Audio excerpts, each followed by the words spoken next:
It's the start of a new week, in fact, the first day of the last week in the month of August, and for some it symbolizes new opportunities, for others it's just like every other regular day. But regardless of what side you're on, we ask that you maximize the time that every new day offers. And on that note, I'd like to say a very beautiful morning to you and a warm welcome. This is Trends in the Papers on Mainland 98.3 FM, the sound of Lagos. My name is Sage Babalola, and I will be holding your hands through all of the events that we have, or everything that we have scheduled for this morning. From 5 a.m. all the way to 11, we have the Morning Express, which is a constellation of programs that offers you news, analysis, information, and of course a feedback session. We're at the time of the morning where we flip through the pages of our newspapers and we analyze the stories that have been reported. Now, Trends in the Papers is simply 45 minutes of reading and analyzing the stories on the front pages,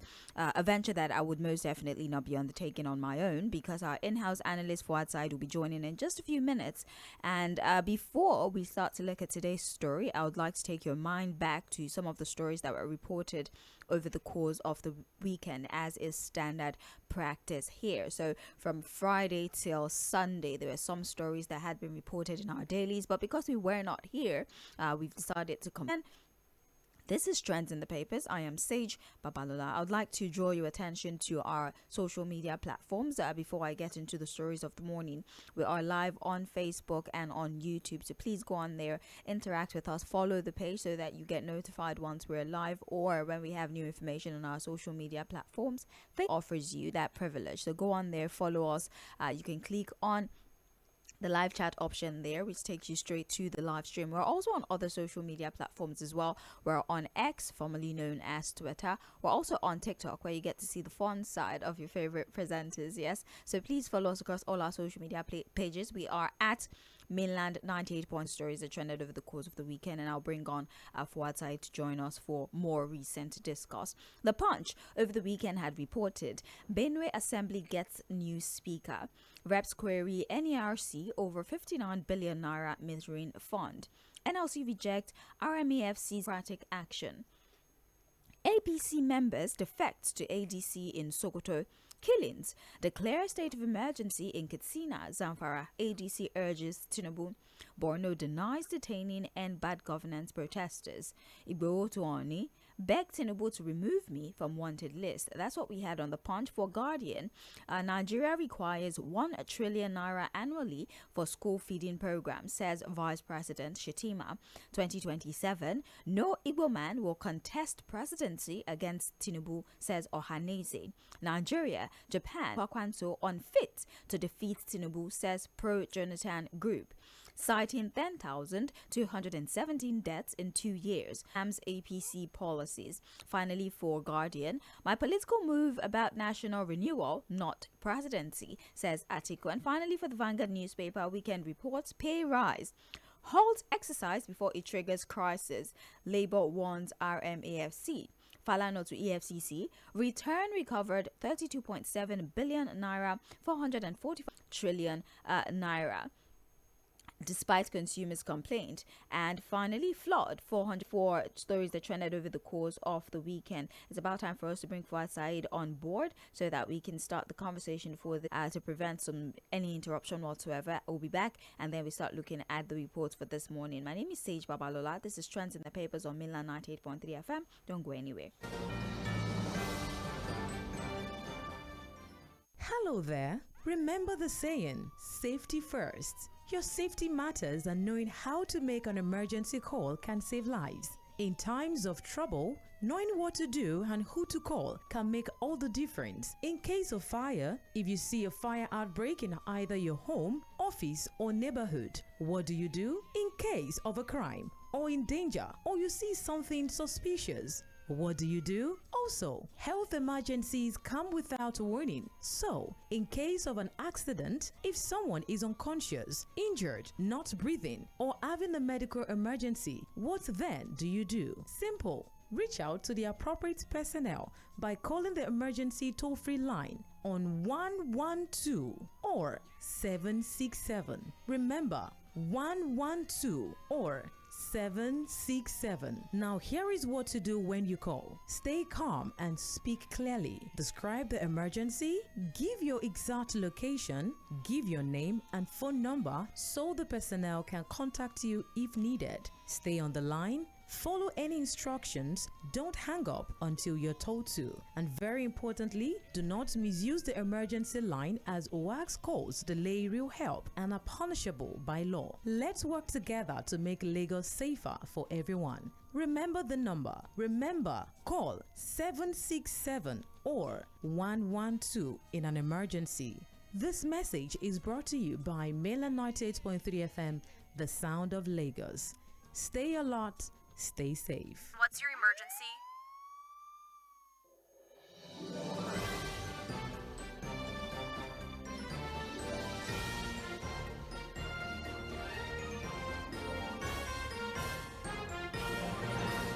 Oh, thank you for your patience. This is Mainland 98.3 FM, the sound of Lagos. It's now time for us to begin flipping through the front covers of our dailies and sometimes even reference stories that we have at mid pages. Fᴜʟʟᴏ joins us now for further discourse. Good morning, Fᴜʟʟ. How are you doing today? Very good. Good morning, Shay. How are you doing? I'm well, thank you. Thank you for asking. So, Fᴜʟʟ, let's get straight into it so we can cover as much ground as possible. First, I would like to open the conversation with former President Olusegun Obasanjo. He was the man of the week, I dare say, because most of the reports are centered around his new book to ask them questions about how they are leading, as leaders of books, to call out one misappropriation or the sort. Well, he has a new book out, and a part of his book seemed to have triggered a number of conversations, especially in the United States as well, regarding all the things that are wrong with Nigeria judicial system. Well, being the court of justice to a court of corruption, to summarize the many indictful statements that he made against the judicial system. Even the US as well had said something like that it's difficult for you to get justice when you go to the court, as opposed to what it was before. If somebody does something inappropriate, somebody steals public fund, cheats you, electoral issues, you're almost confident that if you go to the court and present the needed evidence, complicity on the part of the judges. And now we have a former president who's saying the same thing. And as I said, some lawyers are very upset. They say, first of all, the notion of generalization is demeaning, and not every judge is compromised, and they should not be painted with this court when the judgment doesn't favor them. That there are many times where the court has given judgment that favored them, and at that. Well, again, thank you so much, Sage. One of the issues we discussed yesterday on the roundtable was this book of the former president, who is not tired of writing. He has a lot on the shelves, if you ask me. At least I can remember from the top of my head my command, which was the story of his military exploit as the leader of the 3rd Marine Commando during the Civil War. There's also the most recent one. And then so many books, really. So many books from the former president. And when it comes to letters to, I think Nigerians would know that, look, there's no president, living or dead, that has been able to do all of that. So he has a new book, and like he rightly highlighted, Sage, it generated a lot of controversy for people who think that, look, let's just look at the message and leave the messenger. And there are people who think, hey, why do we always, talk about the message and not the messenger? Now, for example, if a convicted armed robber, for people who argue that we should take the message and the messenger, it's okay. And for people who say, look, it's not just about the messenger, let's just leave the messenger, let's look at the message. It's also okay for me. But this is the issue. For those that are arguing, and for the lawyers who are not happy, or judicial officers who are, the threshold you get to that you are permitted to generalize. Because again, when you begin to say consistent pattern and you get to a particular threshold, you are permitted to generalize. It's just like when somebody Nigerians are poor, and then another person argues, but you have a few billionaires in Nigeria. Doesn't stay. But Nigerians are poor, because you look at the past are poor. because a larger percentage of Nigerians are actually poor. So when it comes to the judiciary and our court, I'm telling you that the patterns we see, even as journalists, I agree with the former president completely that the courts have become a court of corruption. And like we said on the roundtable yesterday, it is only a person like Chief Olusegun Obasanjo, friend from where Dᴏɪᴜ said about the judiciary. The only problem was that he now mentioned one or two people and mentioned cases that led him into trouble. But it is not different from what he has said and from what a lot of Nigerians have been saying.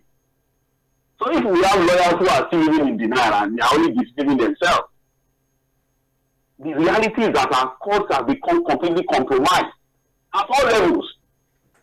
To the point where getting justice now has become almost like a trade.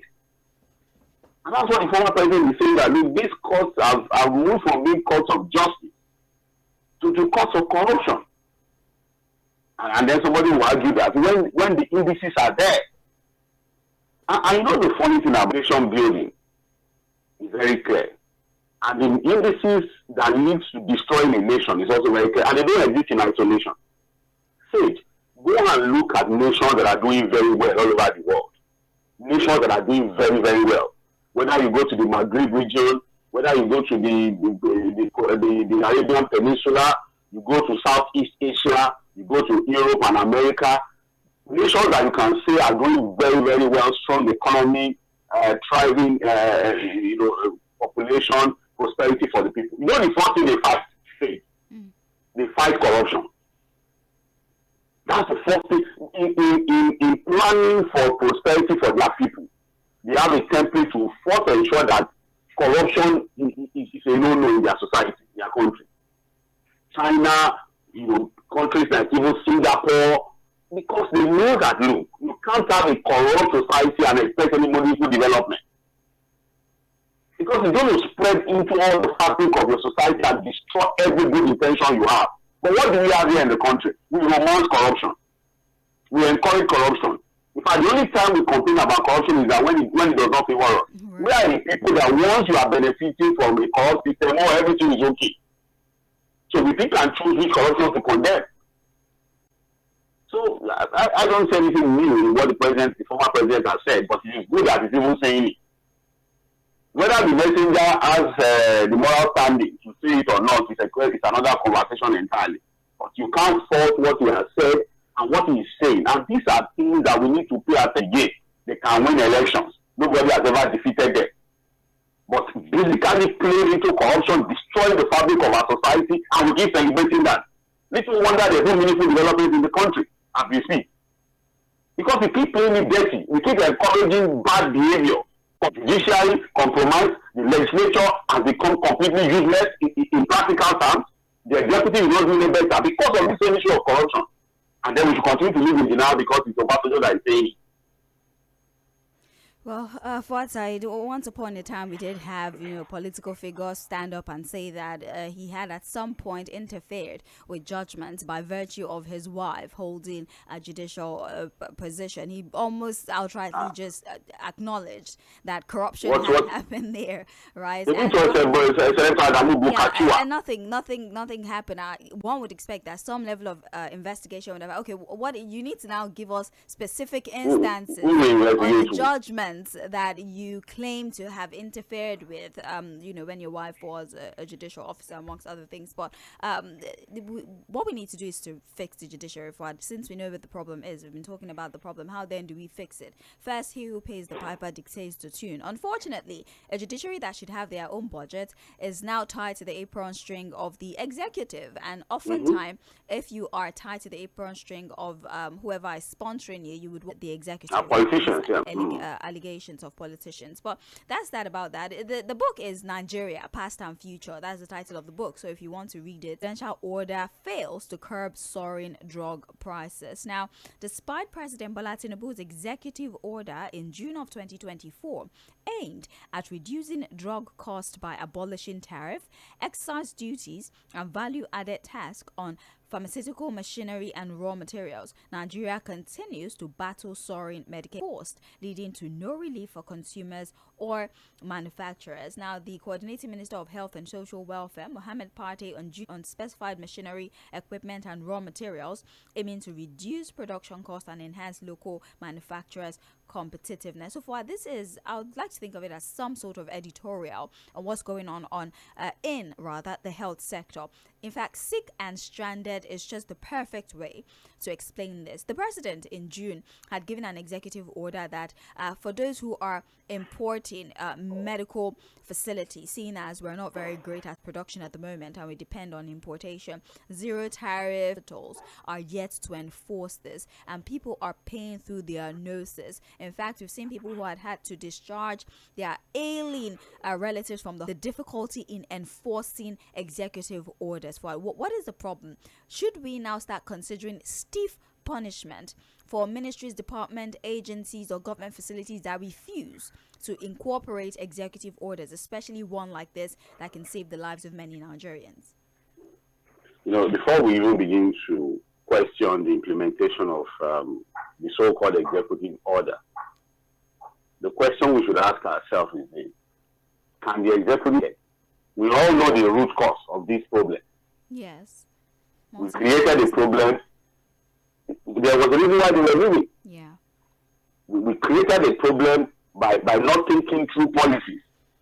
And after we now created the problem, we are now coming up with policies to now solve the problem that we should have avoided in the first place. By ensuring that we understand the implications of the policies we're going into. It's not just the pharmaceutical sector. The same thing is happening in the agri sector. When it was said that import waivers should be given to people importing grains, blah, blah, blah, the custom sat on that one and rephrased the policy in itself. Up till now, has anything changed? Has the price of food come down? What was the price of a bag of beans before the government came? What is the price of a bag of beans now? I would assume that those who keep justifying this nonsense are people who don't even have people who go to the market. Maybe the mama food. Even the mama food that they do, how much are they using to feed themselves? How much are they using to feed now? So when we keep complaining about the way we go, this is an example of what we are saying. Drugs have become too expensive for people. And that even compounds the health problems of Nigerians that are also faced with a very fragile health system.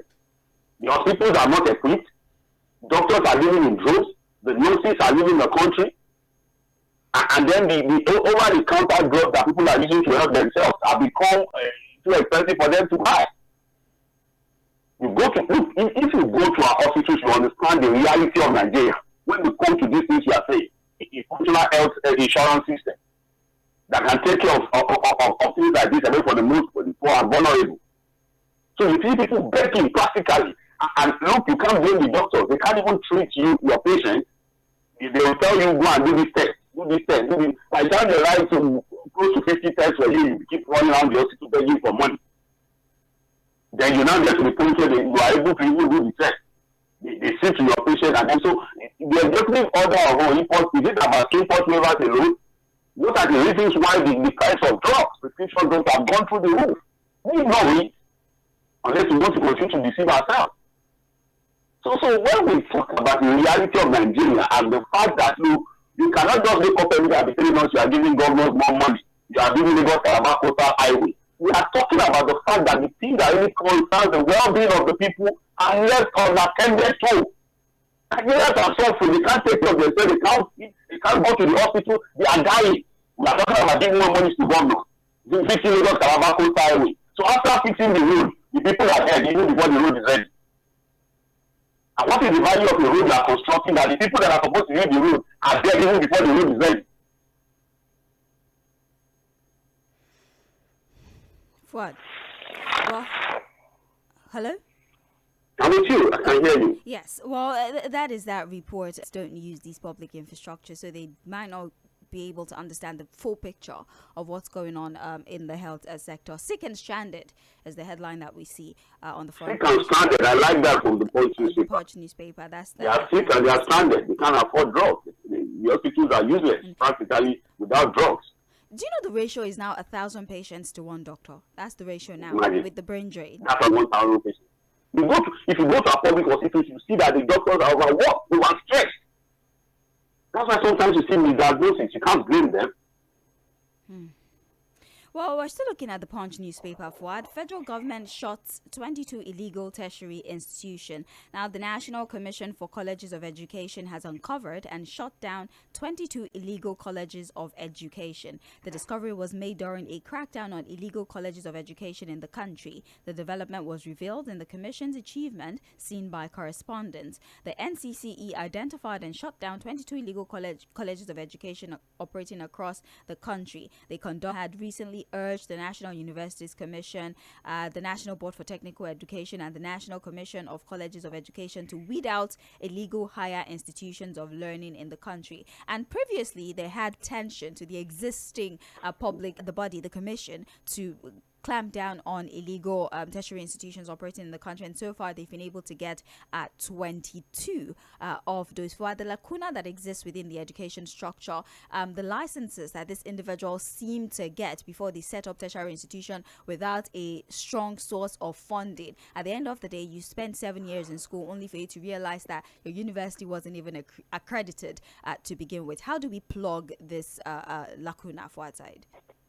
Well, it's for the relevant authorities to do their job.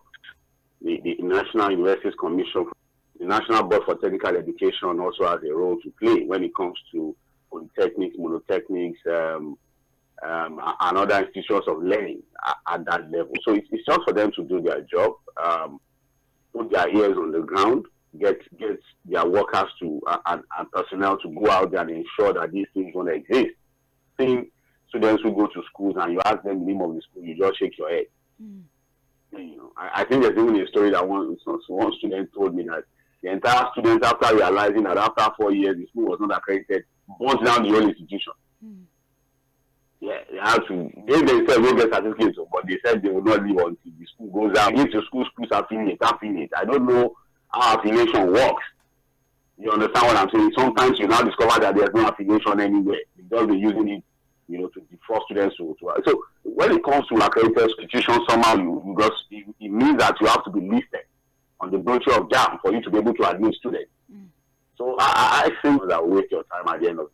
Indeed. This is still trends in the papers on Mainland 98.3 FM. My name is YouTube at Mainland 98.3 FM. Do well to join the live stream so that you can actively participate as we go through the stories. Well, People's Democratic Party will today receive the report of its zoning committee at the 102nd National Executive Committee meeting. A meeting for our Governor Dauda Lawal as Vice Chairman and Plateau Governor Caleb Moptwang as Secretary was constituted to share the 19 National Working Committee offices this year. But the last one, I can't even keep up with all the meetings that they've had, and unfortunately, it almost feels like an of the decision made by the zoning committee. There's the party zoning formula as well, north and south. So they're waiting to see how that plays out. Seeing as the whole zoning conundrum is one of the reasons the PDP is maybe they would be able to rectify a few of the things wrong with the PDP at the moment.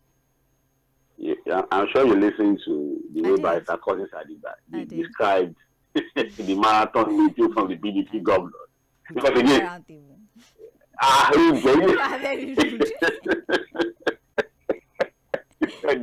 they are like passengers, a train of 7 coaches.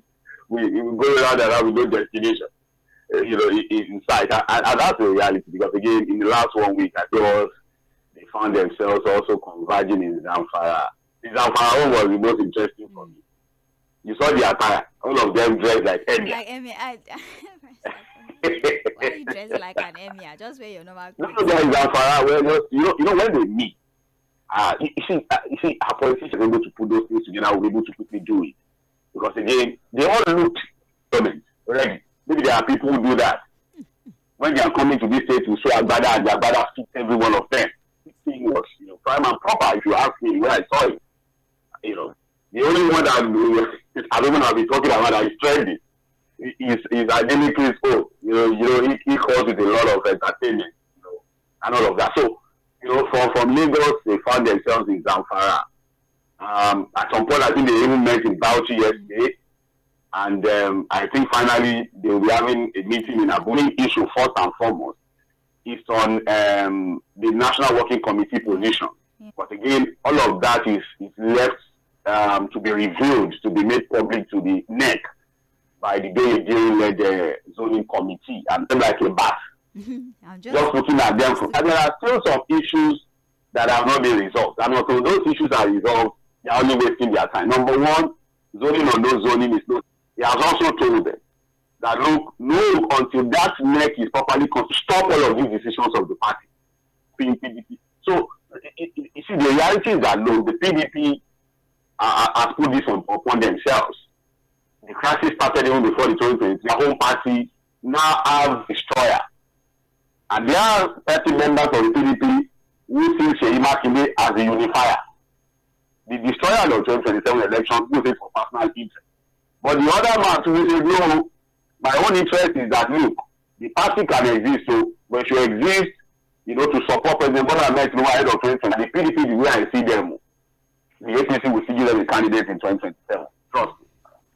Well, speaking of power tussle, yes, Yoruba has appealed to the Ooni of Ife, Oba Adeyeye Ogunwusi, and the Alaafin of Oyo Obaners interfere. That's Adeleke for Osun State and Makinde for Oyo State interfere in the embroglio. Why is this overflow?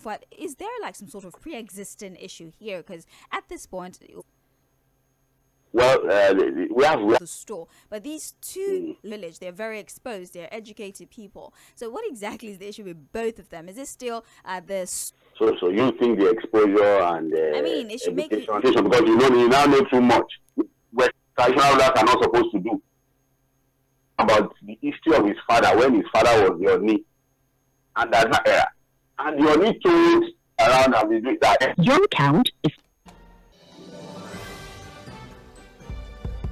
Veiling the stories that need to be told. The Morning Express on Tackle the Tough Questions Challenge. Or the Morning Express. Good morning. More and more crowded. It's time to break it up. FM, the sound of Lagos. Round off your thoughts on that analysis. So let's hope that I can help Yoruba land than this battle of supremacy.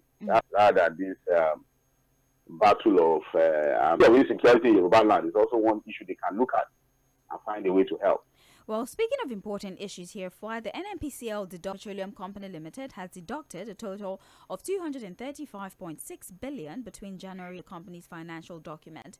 It represents 30% of the profit-sharing country, Anambra, and other untapped hydrocarbon-rich areas. So far, oil exploration since time immemorial has mostly been within the Delta region. And so the federal government, through the NNPCL, are looking to expand exploration. So it's not just the Niger Delta. But do you think this will somewhat relieve the pressure, especially environmental pressure, that usually comes as a consequence of exploration? You'll be wondering, this is well captured in the PIA, whether it's worth it at the end of the day, because I think we were supposed to start exploration being discovered around, I think, over 200 billion has been deducted from to ensure that we begin to look at opportunities for oil exploration away from the Niger Delta. So again, JIA is the operative law for the oil sector, and the NNPC, and that's why this amount of money are deducted to begin to look for opportunities. And I don't know really whether there's anything to show. Time will tell. Vice President has disclosed that Nigeria, he says so at the weekend in Abuja, where they were talking about the national policy reform on 1 trillion if they are to continue feeding school pupils. Do we see will probably focus on this home school feeding program? Because now immediately our politicians put a figure out feeding program. They put renewed hope before it. Because I don't know whether we are feeding any school children. They are still feeding our pupils for free. Can we create an enabling environment where parents are able to feed their children on their own? Right. With that times, we have programs like that where children are fed in school. But ours is coming because of the billionaire. Before you know that, we will get the figure in our budget. How do we check if improving the economic climate. Two things can exist at the same time. Yes, they can do their whole social safety nets, including feeding children, while these safety nets happen. So, but that's it. Commercial break, right? We do have coalition ADC warns of looming security collapse, urged Tinubu to act. We have ₦1 million compensation for brutalized Anambra core member. Malema condemns Zeno to 1.13. These are the rest of the headlines that have been reported on these subject matters. I'm saying